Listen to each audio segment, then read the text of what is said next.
जाती है। जब तक हम 5 तत्व से बना हुआ पुतला और एक 5 भौतिक के पीछे जो संसार के पीछे पड़े हुए हैं, इन चीजों को सत्य मानते हैं, तब तक हम परमात्मा को नहीं देख सकते।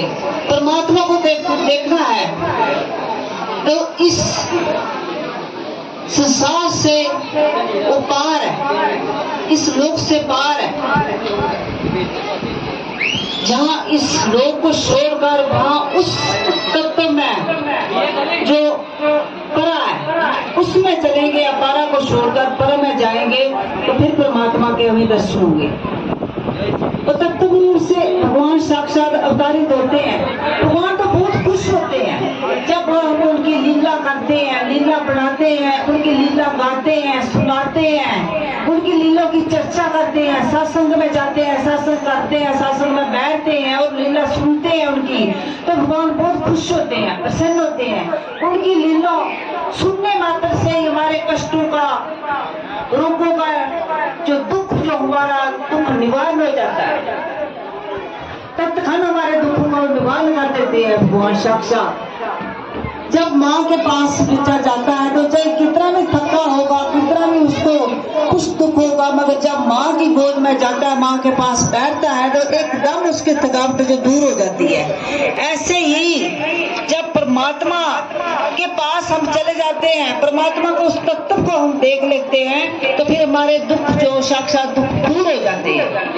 मगर उस लोक को देखना, उस श्रद्धा भाव से, प्रेम से, व्याकुलता से, जितनी व्याकुलता हो परमात्मा के लिए, श्रद्धा हो, प्रेम हो, जितनी हमें कि प्रभु हमें कब मिले, कब प्रभु से जाए, प्रभु कैसे हैं, उनके दर्शन करें, कैसे करें, कैसे वो लीला करते थे, कैसे संसार में अवतारित होते हैं।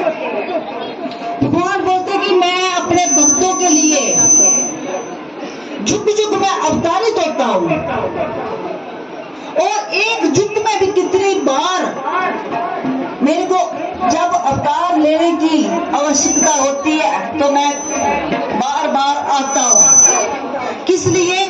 भक्तों के दुख दूर करने के लिए, भक्तों पर कोई संकट आता है उसको दूर करने के लिए। जब असुरी संपत्ति वाले भक्तों को सिखाते हैं तो उनका विनाश करने के लिए प्रभु अवतारित होते हैं। जैसे कंस जैसे हुए, रावण जैसे हुए, भस्मासुर जैसे हुए, कई प्रकार के पुत्रा जैसे हुए।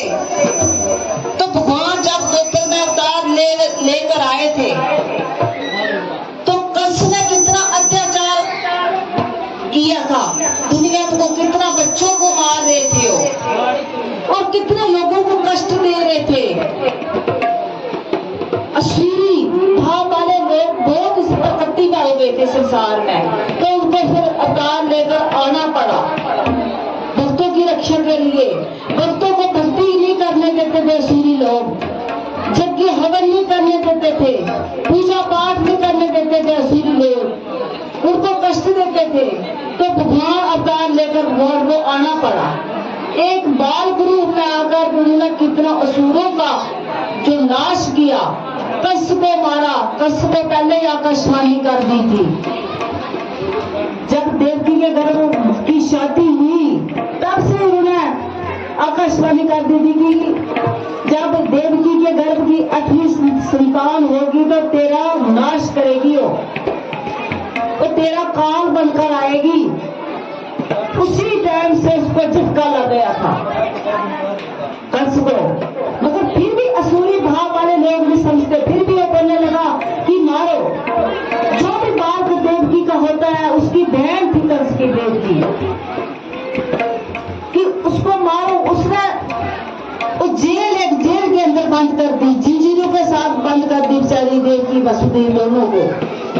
मगर परमात्मा सूक्ष्म से सूक्ष्म है, जैसे बाजू को कोई बांध नहीं सकता, परमात्मा को कोई देख सकता है, कब आए परमात्मा को पता लगा सकता है, चाहे वो कितना भी हो। मगर परमात्मा ही इसने संसार बनाया, सूर्य चंद्रा तारे बनाए, पर्वत पहाड़ बनाए, पेड़ वृक्ष सब बनाए, इंसान बनाया जिसने। वो परमात्मा किसी के हाथ से वो तो मारेगा सभी को, मगर असुर को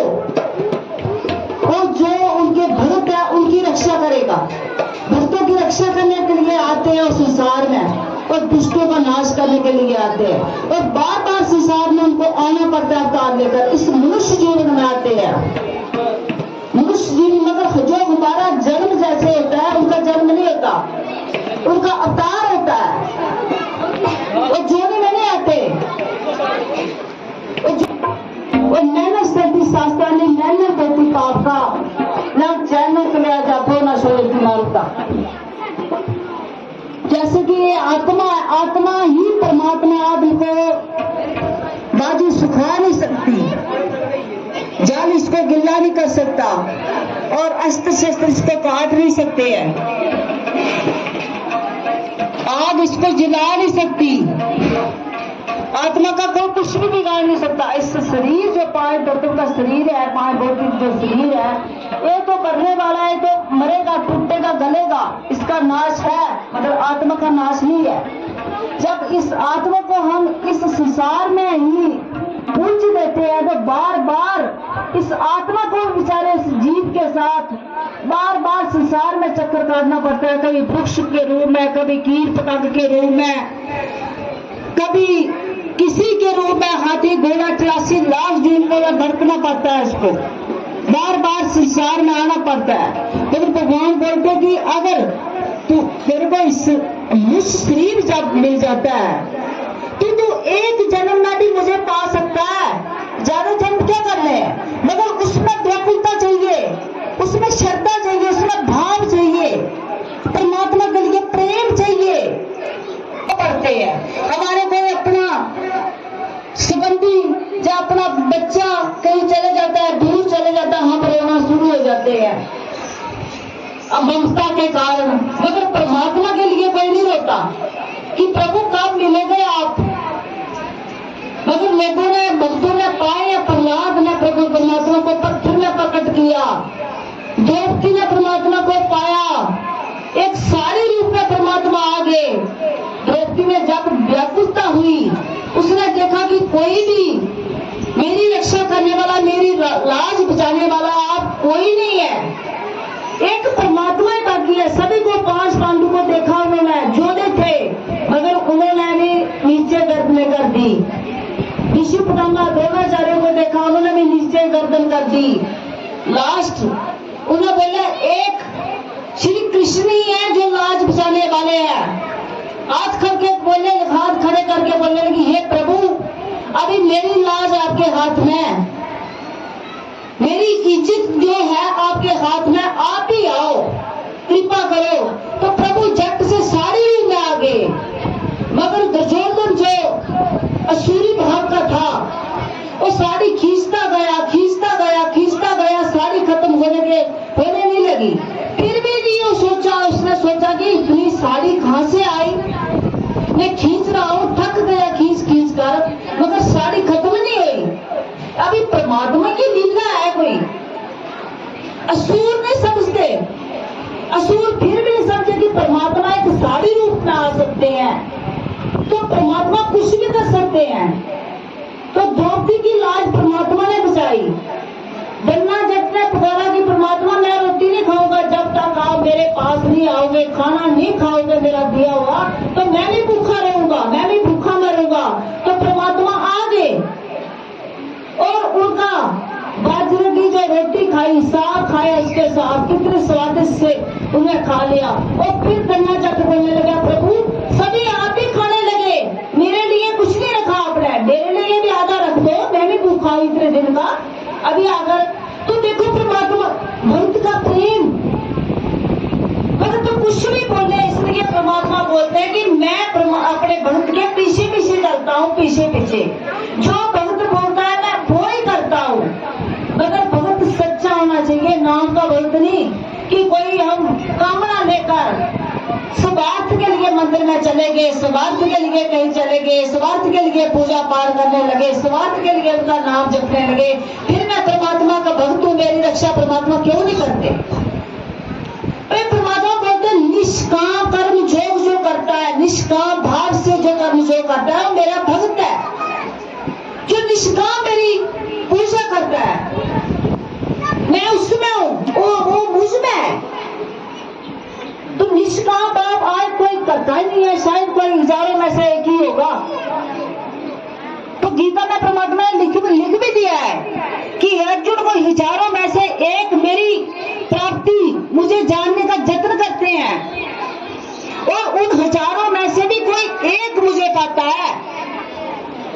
इतना कठिन है परमात्मा को पाना, कठिन भी नहीं है, सार आपसे नजदीक है। मगर जो संसारी व्यक्ति है उसके लिए दूर है, मगर परमात्मा हमारे पास है। हमारे देखने की चक्षु नहीं है, हम देख नहीं सकते। आज परमात्मा हमारे पास लेते, हम श्वास कैसे लेते, कैसे बोलते, कैसे चलते, सब कुछ उसी की कृपा से हम करते हैं। और साक्षात आकर भी वो कितनी लीला कर देते हैं, फिर भी हम समझ नहीं पाते। और जितने लोग आप जब जहां आते हैं दुख निवार सत्संग है, तो बैठे बैठे ठीक हो जाते हैं। माता रानी आपको बैठे बैठे, भगवान शिव कृष्ण आपको बैठे बैठे ठीक कर देते हैं, फिर भी नहीं आप समझते कि परमात्मा की लीला क्या है। हर पल परमात्मा लीला ही करते रहते हैं। और परमात्मा भक्तों पर क्यों खुश होते हैं? बोलते कि भक्त मेरा जो है मेरी लीला करता है, गाता है, सुनाता है, पढ़ता है, उसमें बहुत आनंद आता है। इनकी लीला गाना, सुनना, पढ़ना, दूसरों के लिए, हित के लिए काम करना, परमात्मा खुश होते हैं, हमारे कर्म कटते हैं और हम परमात्मा के नजदीक जाते हैं। जितने भगवान से हम विपरीत होंगे, दूर होंगे, उससे मुंह मोड़ लेंगे, उतने दूर चले जाएंगे, अधोगति में, नरक में चले जाएंगे, 84 लाख जूनी में चले जाएंगे। 84 लाख जूनी से एक और अलग प्रेत, और कभी कई साल लग जाते हैं उस प्रेत जूनी को मुक्त होते हुए, मगर इस शासक में वो भी मुक्त होता है। परमात्मा